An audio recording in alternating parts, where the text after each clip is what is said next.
The Thames Path 100 in 2020. Starting in Richmond in London, heading west along the Thames Path for 100 miles to Oxford. This was my second bash at the Thames Path. I was there the previous year and set my best time over 100 miles of 26.5 hours, despite ending up being dramatically hospitalised after crossing the finish line. I ran the whole of that race with my friend Johnny, though this year would be my first attempt at running 100 miles by myself with no crew or pacers.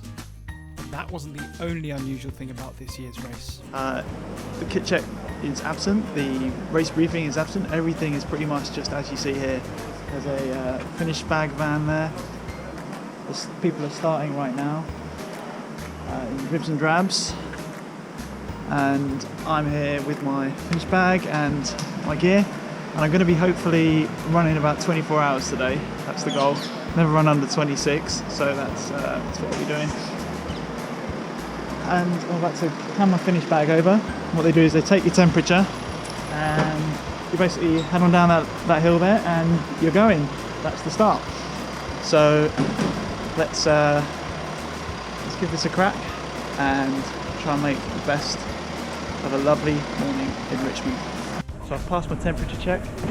James has given me the all clear, and here I go. It was one of the only 100 milers that took place in England in 2020 because of COVID restrictions. So we also had to contend with unusual rules like hand sanitizer and masks at aid stations, and also a really strange start line in which all runners started the race in waves. Over the course of 2 hours, slower runners started later and faster runners started earlier.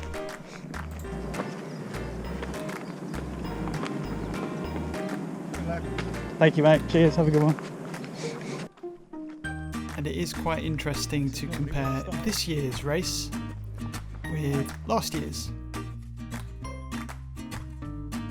This year, I'll tell you, it's a lot nicer being here without 300 people in front of me. Last year. A very slight difference, I'm sure you'll agree. Slightly quicker getting through this bloody tunnel. Absolutely gorgeous morning in Richmond. A little chilly, got the old gloves on, but really can't complain. It's about 12 degrees now, it's going to go up to about 19 later. So I've had a few people pass me already. So by starting about 8 o'clock, I think I'm in the starting group to finish in around 24 hours, which is obviously the goal, but who knows if that'll happen. I said my strategy is very conservative in the first half. Everyone else that starts of races seems to really just sort of go out at a normal long run pace, but for me I do plenty of walking breaks and slow jogging, and yeah, everyone just streams past me, so my goal is obviously to make up time in the second half. My goal for the race was to finish in under 24 hours. Not a big challenge for a lot of experienced ultra runners, but for me, that's really quick, especially given that my average finish position at these sorts of races is absolute last. I thought that a strong year of training made 24 hours just about possible, though I'd had a weird ankle injury for a few weeks prior to the race, which resulted in me doing a lot of mileage on the bike instead of running just to give it time to heal. The biggest nerve-wracking moment for me in my race today is probably was I going to pass the thermometer check test, and I was informed I passed it with flying colours, so extremely happy with that. It's on to the easy part now, just to get to Oxford. So a mere 5 kilometres in, I've arrived at Teddington Lock. Not an aid station, of course, just a lock. And I've had probably about 20-30 people pass me so far. Started doing the race, and I'm in the middle of a 5-minute walk break. So my strategy is 10 minutes on, running very slowly, and then 5 minutes walking, well, power walking. My lap pace is 8 minutes per kilometre this walk, so if I kept that pace up, just this walking pace, then I would finished the race within, I think, 23 hours or something. So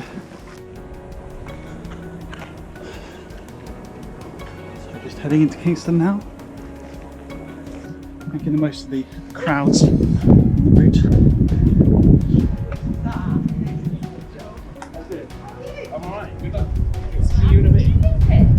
No, I came down to see you. Oh, that's so nice. Max is just behind us, he's so hungover.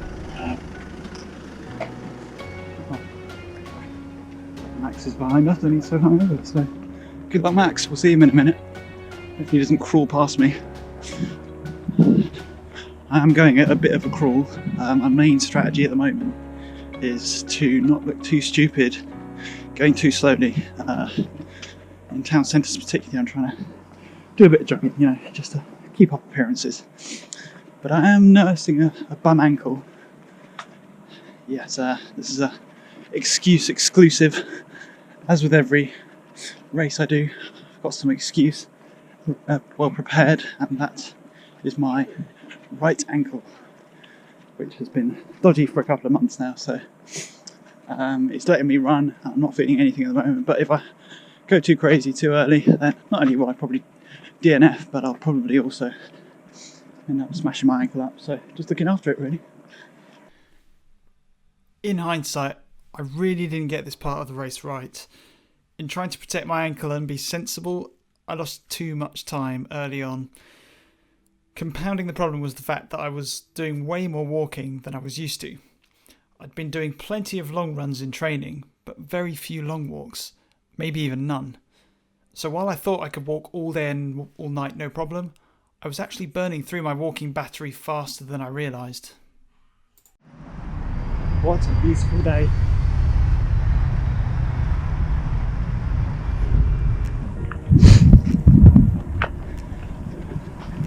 "11 kilometres in, next to the beautiful bushy park and Thames Riverside. Let's go up here for a little peek.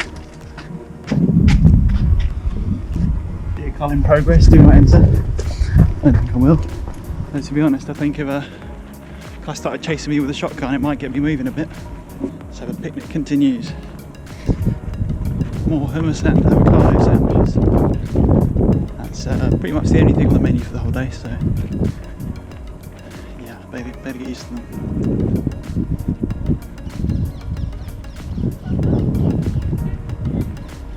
I think these are the only people I'll be passing today. Right, so I've just passed through Hampton, and yeah, things are thinning out a bit. Not so many runners now, and lots of very big posh country houses. I was being passed by a lot of people by this point. It should have set alarm bells ringing because everyone passing me at Hampton had started quite a bit later than I had, and they were all aiming for sub 24-hour finishes. I stubbornly stuck to my very conservative walking strategy though. Only time would tell if it would end up paying off.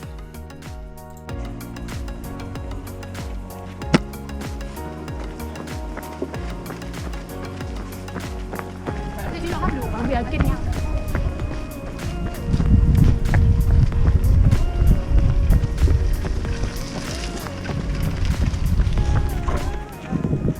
Hello.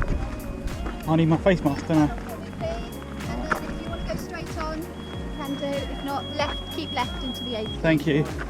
Cheers. Not be too busy.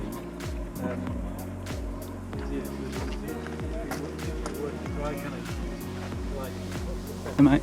Morning. Morning, thank you. Try and make a quick work of this. Morning. Hello. I was supposed to say the sanitation hands because you're wearing gloves. So Yeah, I'm not quite okay. sure what happened to that. I don't know. Oh, over here.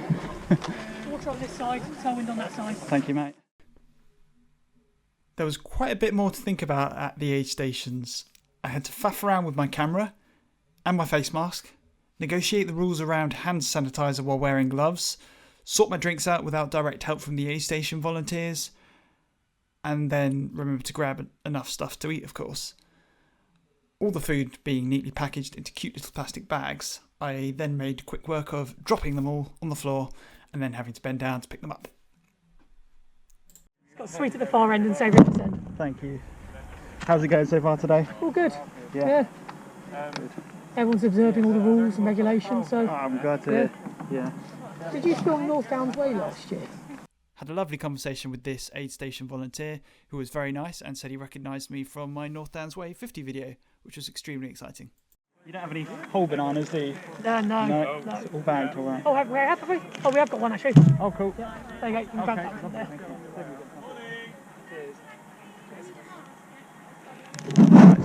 Cool. Say hello to yourself on YouTube. Thanks a lot. Whoopsie. Cheers.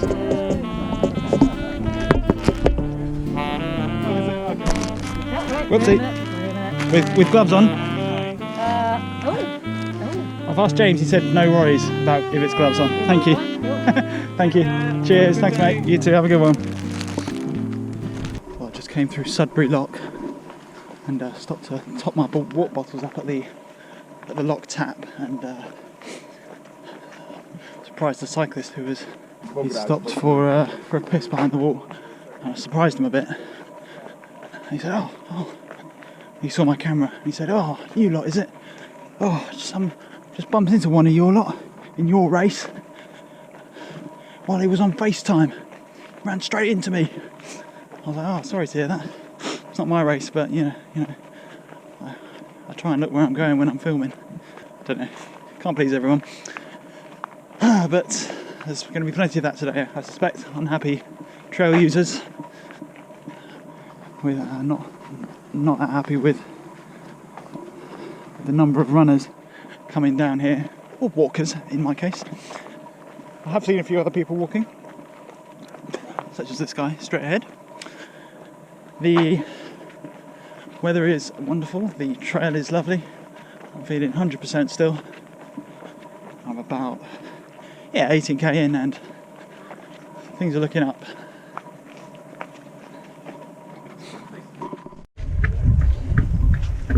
So here is Walton on Thames, and where all the boats get moored.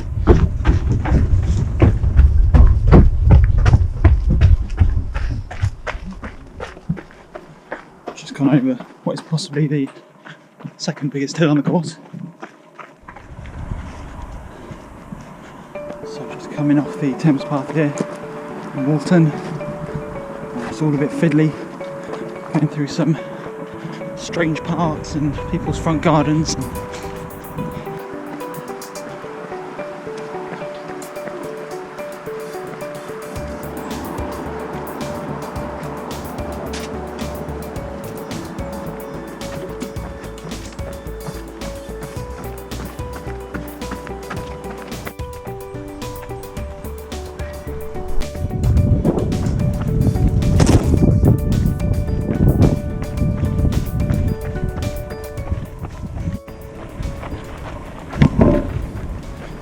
Hello, so I'm at Shepperton Lock, and the hire boat's just setting off, heading off to Windsor Castle next. I think is one of the next aid stations. It should start to come into view soon. Feeling pretty good still. Can't get complacent. Gotta keep eating and drinking. Basically picnics are the order of the day. So just past Henton Hook Lock, and we're 30k now. Slowly making our way up the river. Not long to the next checkpoint, checkpoint number 2. It's an aid station, and going to top up all my bottles, completely restock my food because I'm about to run out, and making good time. I'm on schedule for about 23 or 24 hours, so more of the same really. It's a bit quiet, a bit cloudy, going to rain a little bit in a minute, I think. But yeah, nice day, going well. Right, so just arrived in Staines town centre. Now we're going into this, not in the car park. That's how good my navigation skills are. Nearly ended up in Morrison's car park. The only good thing about not having somebody following you around the course is that when you do pass through the crew meeting points and you don't stop, you feel like you're making huge amounts of time gains, which is excellent fun.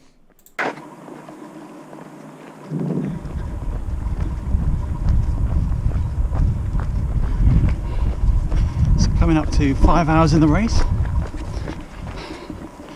Everything's going to plan. I think the aid station's coming up now.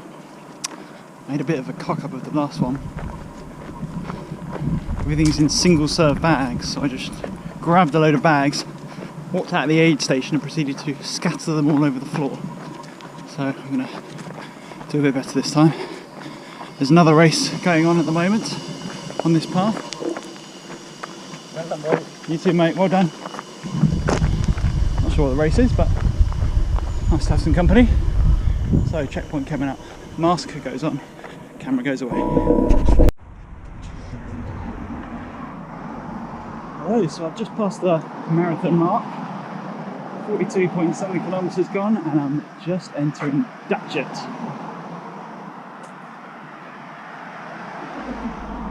Still feeling good, weather's hotting up a bit. Once we pass Windsor, it's not far to Henley, just well, I don't know, 15 miles or so. That doesn't seem like that much, but it will inevitably take a few hours. So yeah, still just chomping the food, sipping the water, and I did the last aid station a bit better. Got in and got out without throwing everything all over the aid station volunteers, which was a little more efficient. So by this point in the race I really was power hiking quite a lot. I was walking fast past people and then they were running past me, and then we'd leapfrog back and forth for a few hours, and I was getting comments from people saying, oh, you're power hiking quite well, which I took to be a good thing. I thought that would sustain me longer in the race.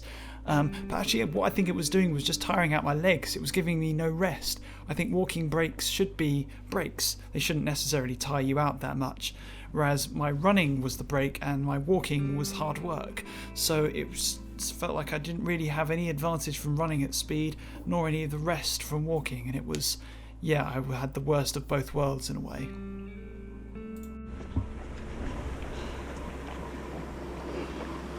So 46 kilometres down, approaching the 50k, which kind of feels like a third of the way through, though in reality it's probably only 10% of the effort at that point. But yeah, in my mind I've been arriving at Windsor for about the last 5 hours, but I am actually arriving at Windsor now, and I'll stop and let a couple of fellas past. Anyway, this is the approach to Windsor.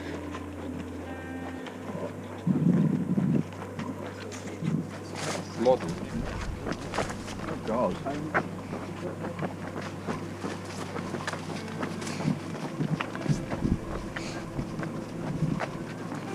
We were briefed before the race about trying to stay a metre or ideally 2 away from other users of the trail. But as you can see, oh, there's Windsor Castle. It's much more interesting. That's where we're headed. Yeah, just to go back to that, I obviously don't think it's really possible at all to stay 2 metres, even let alone 1 metre away from other trail users, particularly on narrow sections like that back there. I think everybody knows this. Whoever gives the race company the permission to put on the race know this, the race director knows it, the trail users know it, and the feeling I got was that it's pretty much, if you're out there on the trail, be it just walking your dog, cycling, out walking or doing this race, then you pretty much accept the risk that comes with staying closer than 2 meters or even 1 meter than to other trail users, and I'm not sure if that's right, and I'm sure some people have a sort of a moral problem with that, and it's maybe even considered unsafe. But you know, you do what you can and you try and just stay away from people while you're out there. And yeah, for the most part, like with no exception, in fact, I saw everybody giving good distance to other trail users. Did get a few comments about people saying, "Oh, can you stay away?" or reminding you of the distance. But I was always doing what I reasonably could to stay away from people. Sticking to a barrier or letting people go past. I never barged through anybody's business. I didn't try to get unreasonably close. Obviously, at the pace I'm going, there's no point in gaining a second here or there anyway. So I was pretty relaxed about it. And for the most part, all other trail users were very relaxed. As you saw there, just people kind of just walking past and saying hello.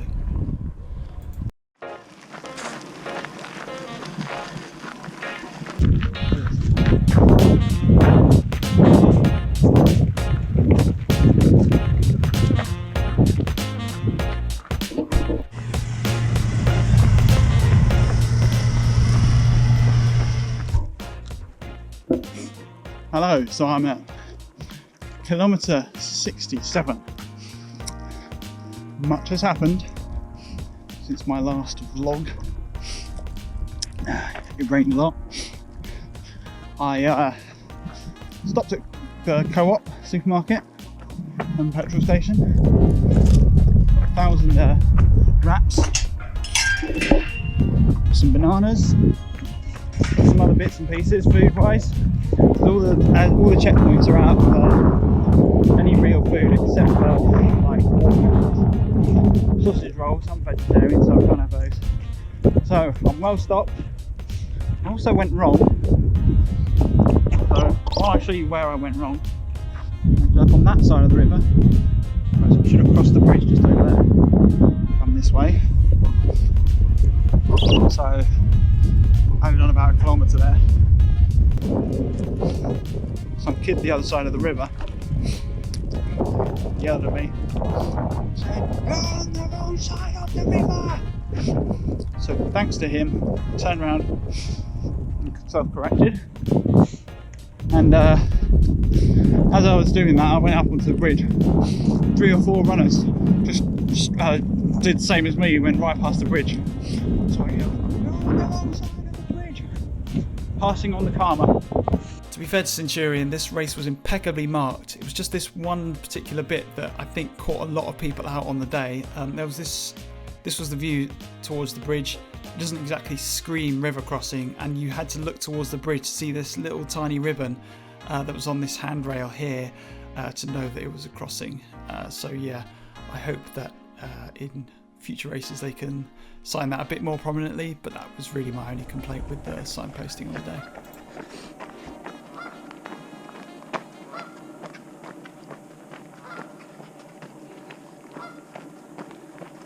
Here at the iconic Temple footbridge.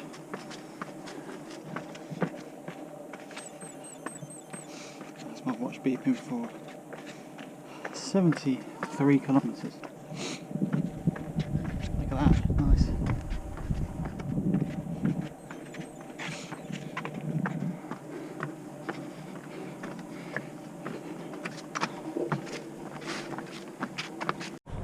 Hello, I am a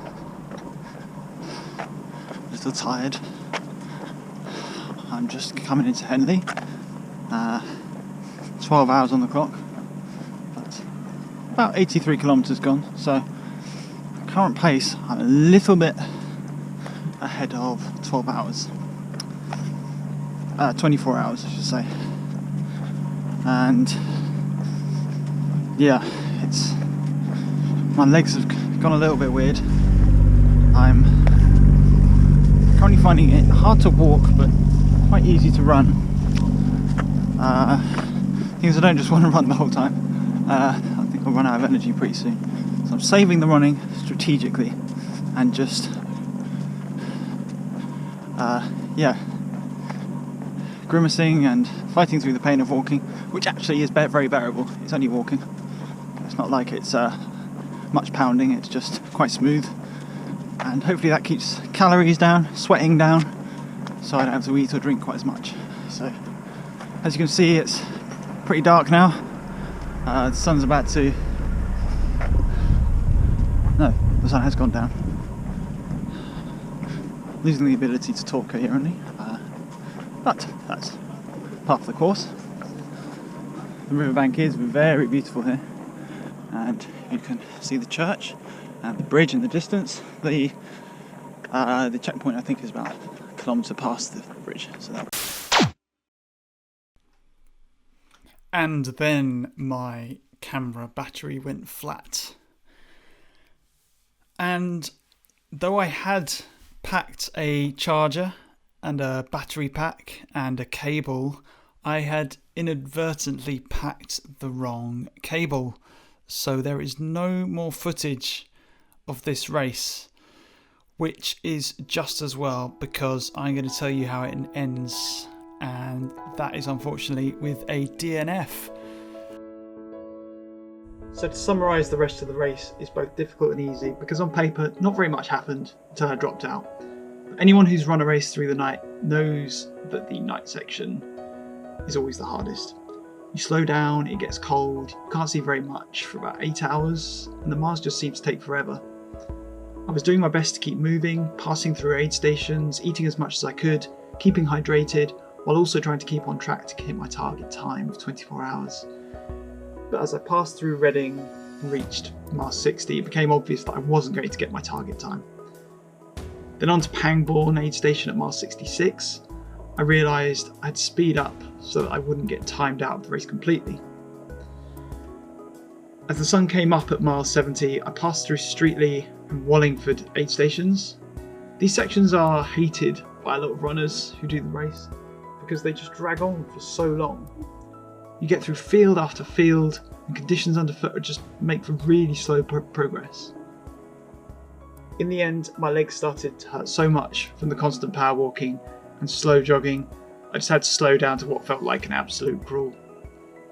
To be honest, my legs hadn't felt right from the very early on in the day, and I was just trying to ignore it in a hope that my deep soreness and tiredness in my quads and hamstrings would just sort of go away, but obviously it didn't. That doesn't tend to happen.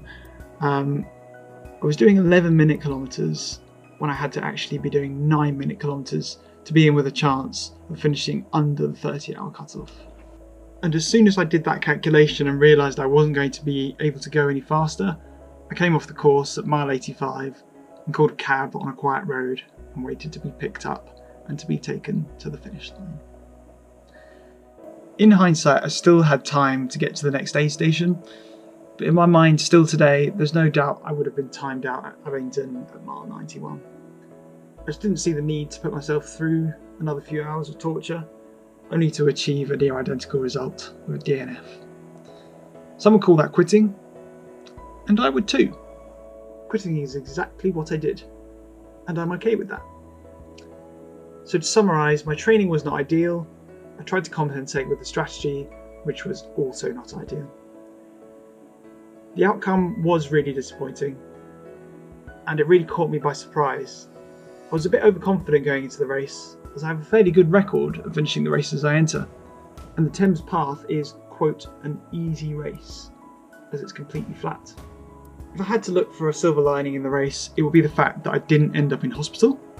I managed to leave Oxford in a train carriage as opposed to an ambulance, which was a nice change. I am entering the race again in 2021, in whichever form it takes, and the goal there will be simply to finish. I'm going to do a lot more running in the first half of the race, then if I get near the end with time in the bag, then I'll think about target times and the like. If I can stay out of hospital again, that'll be the icing on the cake. Oh yes, I promise I will take the right camera charging cables next time too. So I'm going to finish this video up and get training. Thanks for watching. I hope your running or whichever exercise you're doing is going well, wherever you are. Leave me a comment if you want to say hello, and hopefully I'll see you out there at a race or on the trails soon. Thank you and take care. Bye bye.